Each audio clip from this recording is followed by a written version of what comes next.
In this video, we will be learning how to add model numbers and new vehicle sales accounts to auto accounting. From the main window, click Accounting in the menu bar. On the drop-down menu, go down to Accounting Utilities, then Auto Accounting Setup, then finally click Custom Accounting Setup. This will open the Custom Auto Accounting Setup window. To add model numbers, find the desired account in the list on the right side of the window and single-click to highlight it. For this example, we will be adding new Corolla model numbers, so I'm going to highlight GL account number 4020, Sales New Corolla. The details of the selected account will automatically populate the fields on the left side of the window. Click the Edit button at the top of the window to make changes to the selected account.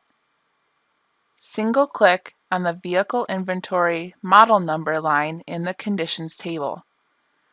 Enter the new model numbers in the Enter Condition field below the table, separating each number by a comma with no space. When done, click OK to save your changes. To add a new sales account, find and single-click an account similar to the one you'll be adding in the list on the right.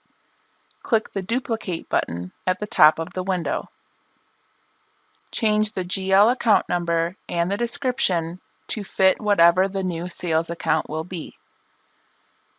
To add the model numbers that go with this new account, highlight the Vehicle Inventory Model Number line in the Conditions table. Highlight the existing model numbers in the Enter Condition field by clicking and dragging, and replace them with the appropriate model numbers. Again, separate each number by a comma with no space. When you are done entering the necessary model numbers, click OK at the top of the window to save your changes. Congratulations! You have successfully learned how to add model numbers and new sales accounts to auto accounting.